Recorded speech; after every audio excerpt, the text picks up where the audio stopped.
कैसे हो आप सभी। आई होप आप सभी बहुत ही अच्छे होंगे। आप अपने स्क्रीन के सामने देख पा रहे होंगे कि जो आपके इंग्लिश का जो पेपर होने वाला है 28 मार्च को, उसका एकदम रियल लाइफ पेपर हम आपके लिए ले आए हैं। और जो 8वीं कक्षा का जो बोर्ड एग्जाम है उसका रियल पेपर ये आपका इंग्लिश का हम ले आए। तो एंड तक वीडियो को देखिएगा, कहीं भी वीडियो को स्किप मत करिएगा, ताकि वीडियो के एंड में आपको ये बताया जाएगा कि किस प्रकार से आपका जो पेपर है, आप पेपर का जो PDF है वो डाउनलोड कर सको। ठीक है बच्चों, तो बस वीडियो को एंड तक देखिएगा और मित्रों के साथ ज़रूर से इस वीडियो को शेयर भी करिएगा। चलो अपने पेपर पढ़ेंगे, और इस पेपर को मैं इतनी अच्छी तरह से समझाने वाली हूँ कि इतना अच्छे से तो आपको किसी ने नहीं समझाया होगा आज तक।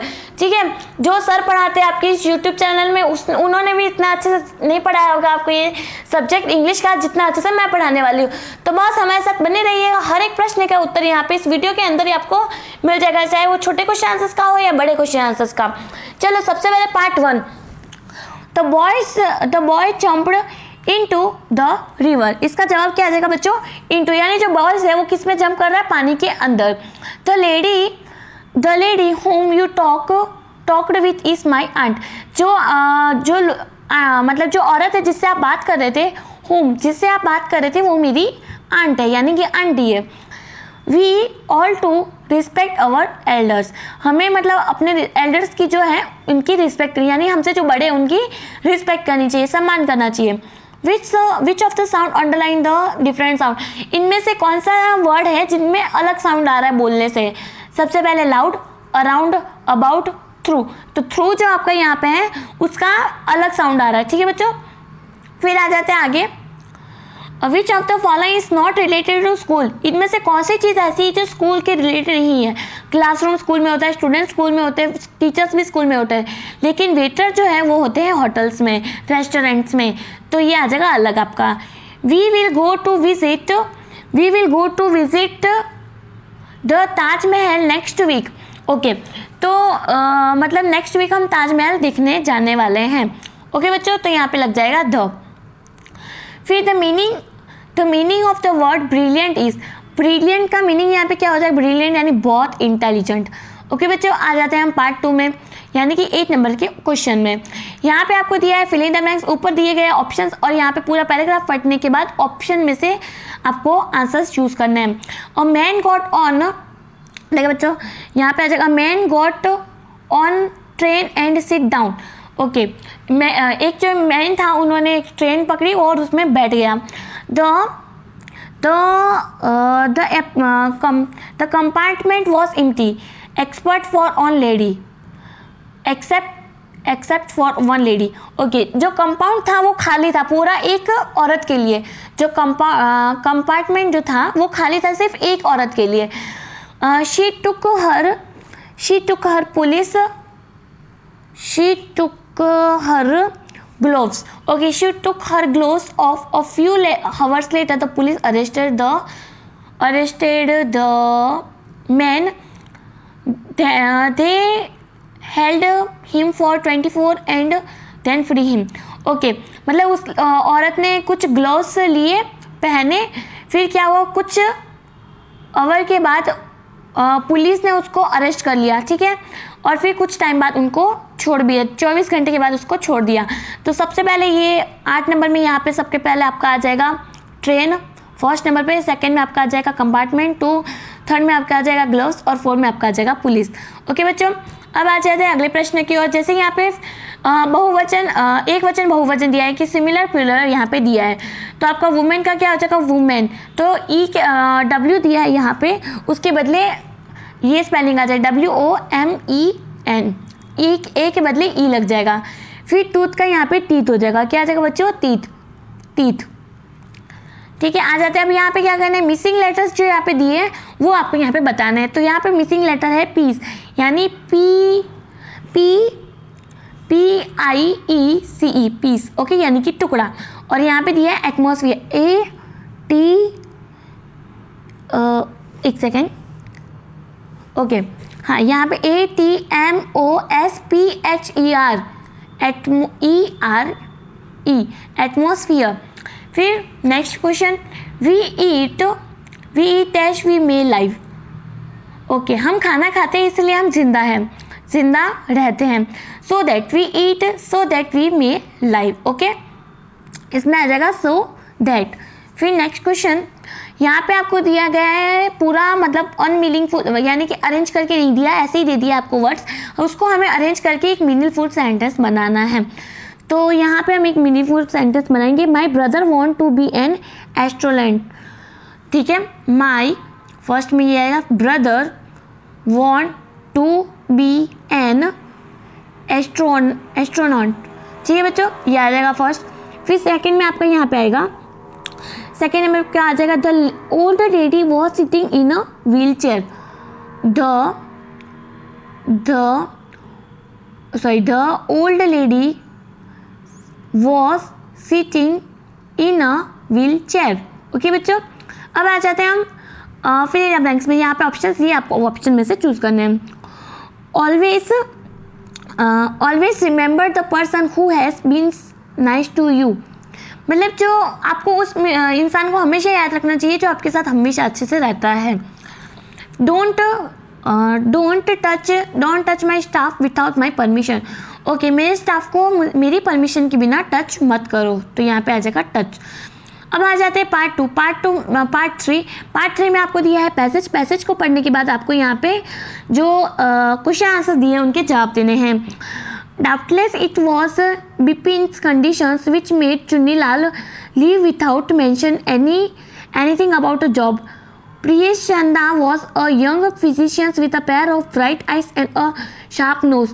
He became thoughtful when he heard about Bipin Babu's symptoms. Look, Dr. Chanda, said Bipin Babu desperately, you must cure me of this horrible illness. I can't tell you how it's affecting my work. Dr. Chanda took his head.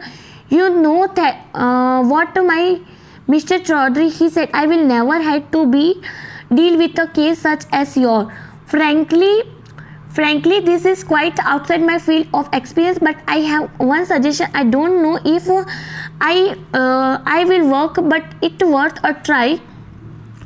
I can do no harm. Bipin Babu learned forward anxiety, मतलब उसमें उसको एक बीमारी होती है, उस वजह से मतलब जो डॉक्टर है वो बोलते हैं कि भाई मैं उसको नुकसान नहीं पहुंचाना चाहता, मैं बहुत सालों से मुझे एक्सपीरियंस है, बट मैं एक बार फिर से ट्राई करूंगा। चलो यहाँ पे क्वेश्चन दिए गए, उसके उत्तर पढ़ लेते हैं। Why did Chunnilal visit Bipin Babu place.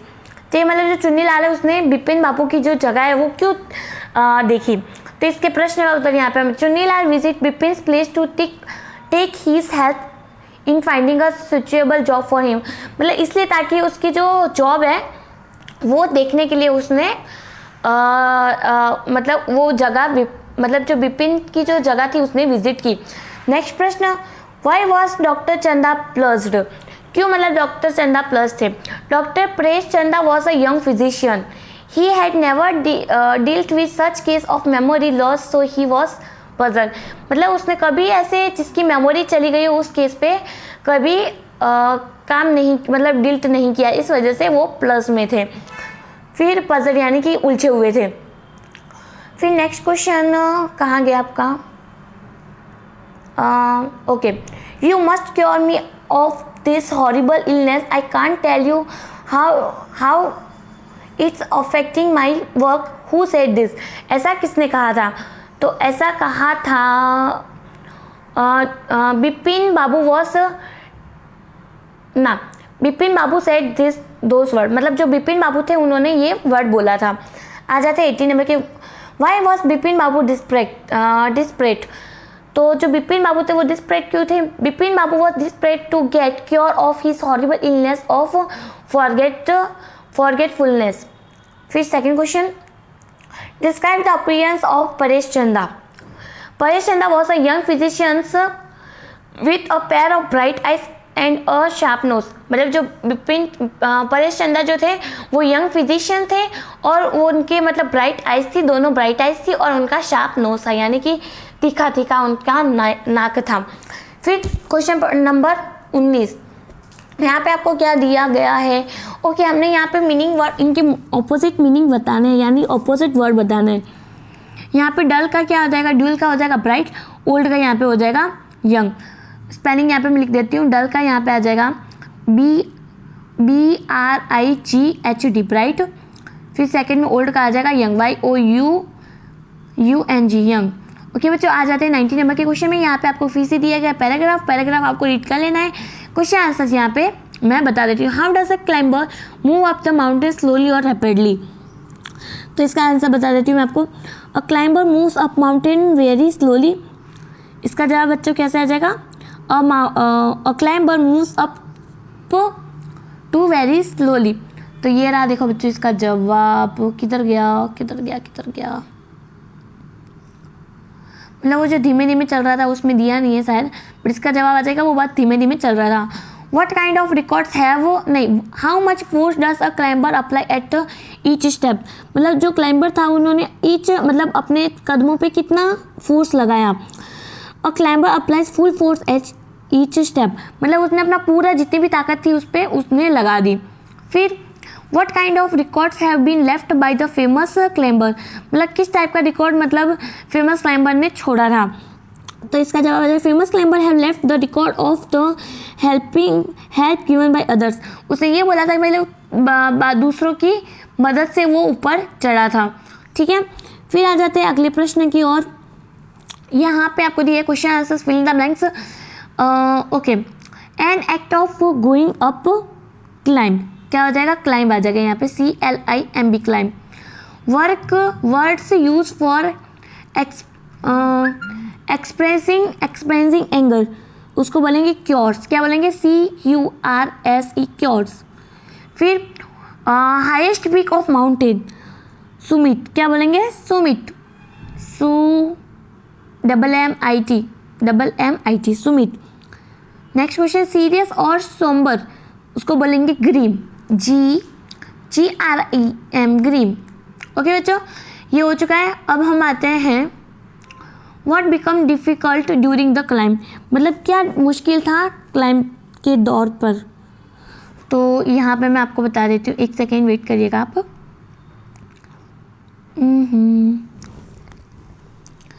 जी बच्चों, इसका आ जाएगा breathing becomes difficult during the climb, मतलब सांस लेना मुश्किल होता है जब हम ऊपर जाते हैं हाईएस्ट पीक पे। ठीक है बच्चों, अब यहाँ पे फिर से आपको एक पैराग्राफ दिया है, उस पैराग्राफ को आपको रीड करना है और यहाँ पे क्वेश्चन आंसर्स के जवाब देने हैं।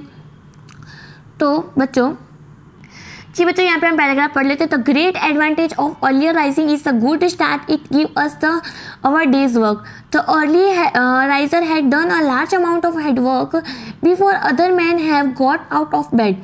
इन the earlier morning the mind is fresh and there are little sound or other distractions, so the work done at that fresh is generally well done. In many cases, the early riser also find time to take some exercise in the fresh morning air, and this exercise applies him with a fund of energy that will last till the evening. By beginning so early, he knows that he has plenty of time to do thoroughly all works he can be expected to do, and is not tempted to hurry over any part of it. All his work being finished in a good time, he has a long interval of rest in the evening before the timing hour when he goes to bed. A sound night's rest rises early next morning is in good health is most refreshing, and after he gets to sleep several hours before night at a time when sleep a spit for labor of a new day. Okay बच्चों, अब इसमें बताया क्या है कि बच्चों जो आप सुबह में जल्दी उठने का क्या एडवांटेज है। ठीक है, सुबह उठने से आपको क्या क्या एडवांटेज, मतलब सुबह जल्दी उठने से क्या क्या एडवांटेज, उठते तो सभी है बट जल्दी उठने से क्या क्या एडवांटेज है। मोस्ट ऑफ लोग तो मूवी देखते हैं, उठ के फ़ोन चलाते रहते हैं, कुछ करते नहीं है, बस यही करते हैं। बट जो जिनको अपनी ज़िंदगी अच्छी करनी है, बहुत अच्छे टाइम से अपनी ज़िंदगी बितानी है, तो उनको क्या करना चाहिए? सबसे पहले अगर वो सुबह जल्दी उठते हैं तो उनका दिन बहुत अच्छा जाता है। उनका जो काम करने का जो मतलब ज़्यादा लोड होता है वो सुबह से अपना काम करना स्टार्ट कर देते हैं, तो उनके ऊपर ज़्यादा मतलब जल्दी करने का प्रेशर नहीं होता कि भाई बहुत कम टाइम बचा है अब मुझे जल्दी करना पड़ेगा, ऐसा कुछ नहीं होता। अगर आप जल्दी उठोगे तो आपका काम आप आराम से धीमे धीमे टाइम पे आप कर पाओगे। ठीक है, सुबह सबसे पहले आपका जो माइंड होता है मॉर्निंग में बहुत फ्रेश होता है। आप उस टाइम पे मतलब कितनी अच्छी कोई डिस्ट्रैक्शन भी नहीं होती, शांति होती है सुबह में। तो ठीक है, आप अपना काम वो फ्रेश माइंड से कर सकते हो और जनरली आपका जो काम होता है वो बहुत अच्छी तरह से कंप्लीट हो जाता है। फिर जो सुबह में जल्दी उठते हैं वो क्या कर सकते हैं? एक्सरसाइज कर सकते हैं, सुबह एक्सरसाइज करेंगे तो उनका जो बॉडी है वो बहुत अच्छा रहेगा, यानी कि शाम होगी तब तक उनका जो बॉडी है अच्छे से वर्क करेगा, यानी कि बिल्कुल उनको आलस नहीं आएगा। बस ये सब है, मतलब फिर जल्दी आपका काम जो है इवनिंग में ख़त्म हो जाएगा, तो आप तो जल्दी सोने चले जाओगे, और जल्दी सोने चले जाओगे तो आप सुबह में जल्दी हेल्दी गुड मॉर्निंग आपकी होगी। ठीक है बच्चों, तो अभी यहाँ पे क्वेश्चन आंसर दिए। What animals early rising to go to bed at the proper time. तो क्वेश्चन के आंसर यहाँ पे हम पढ़ लेते हैं। 21 question number. Okay, the earlier riser completes his day work in time, this enable him to go to work at the proper time। मतलब ये जो जल्दी उठते हैं वो अपना काम है, दिन का जो वर्क है वो सही टाइम पे कर देते हैं, इसलिए वो जल्दी सोने चले जाते हैं। फिर why is the earlier riser not attempted to hurry over his day work। तो बच्चों इसका जवाब, the early riser find time to take some exercise in a fresh morning. नहीं, the early riser has plenty of time so he is not attempted to hurry over his day work. मतलब उनको जल्दी नहीं होती, अगर जो सुबह जल्दी उठता है वो अपना काम धीमे धीमे आराम से करता है, तो उनको मतलब जो लेट उठेंगे उनको तो ज़्यादा जल्दी होती है हर चीज़ की, कि भाई अब मैं लेट उठ गया, मुझे जल्दी ये करना पड़ेगा, मुझे वो करना पड़ेगा। बट जो जल्दी उठते हैं उनको कोई टेंशन नहीं होती, वो आराम से अपना काम करते हैं। फिर Who finds time to take some exercise in a fresh morning। मतलब किसको टाइम मिलता है एक्सरसाइज करने का फ्रेश मॉर्निंग एयर में। The earlier riser found time, जो सुबह जल्दी उठते हैं उनको सुबह मॉर्निंग फ्रेश एयर में उनको एक्सरसाइज करने मिलता है।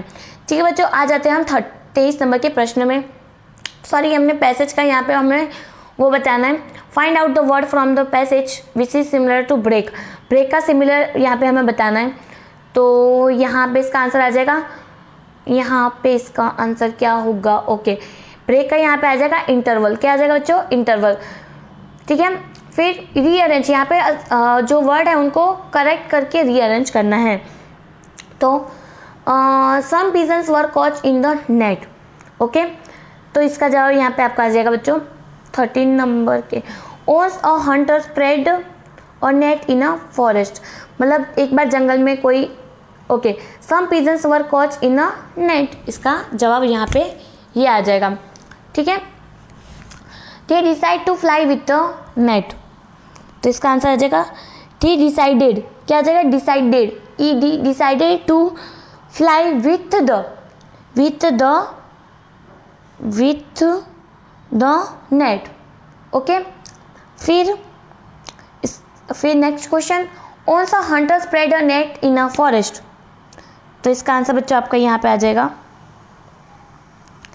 यहाँ पे इसका जवाब आ जाएगा ons a hunter spread a net in a forest. The rats cut the nest. क्या है बच्चों? एक सेकेंड रुकिएगा जरा। Okay, the rats cut the net, the rates cut the net.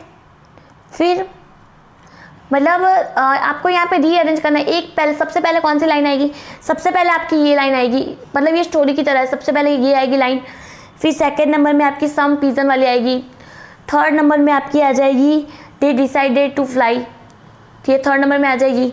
ठीक है, फोर्थ नंबर में आपकी आ जाएगी द पिजन फ्लू, ये 4 नंबर में आ जाएगी लाइन, और ये 5 नंबर में आ जाएगी, इस तरह से। ठीक है, अब आ जाते हैं पार्ट 4 में। यहाँ पे आपको एक एप्लीकेशन लिखनी है। किसको लिखने के लिए? अपने प्रिंसिपल को, कि भाई आपको स्कूल से छुट्टी चाहिए अपने स्कूल घर के कुछ काम की वजह से।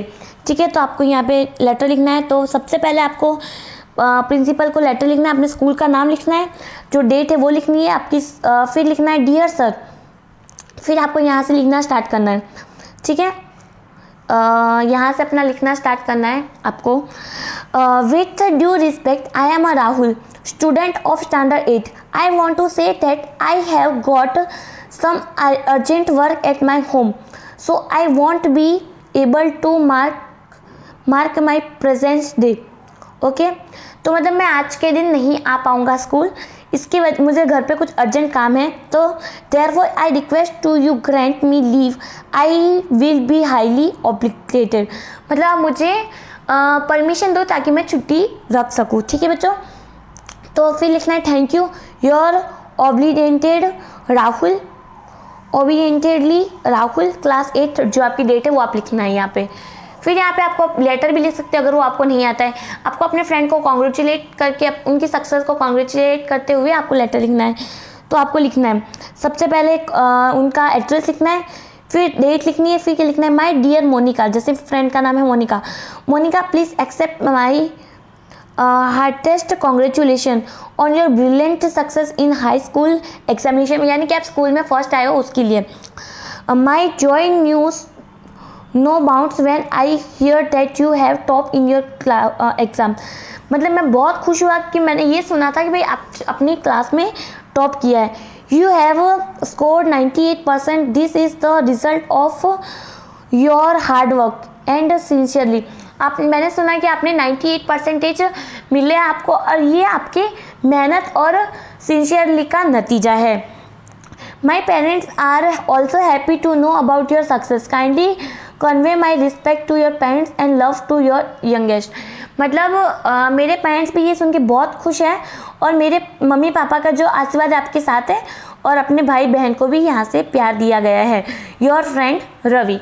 ठीक है बच्चों, ये था आपका। अब हम आ जाते हैं आपको क्या करना है। ओके 25 नंबर का हमने, अब यहाँ पे आपको पैराग्राफ लिखना है माय बेस्ट फ्रेंड के ऊपर। चलो फटाफट से हम पैराग्राफ लिख लेते हैं अपने बेस्ट फ्रेंड के ऊपर। चलो आई रीड इन क्लास,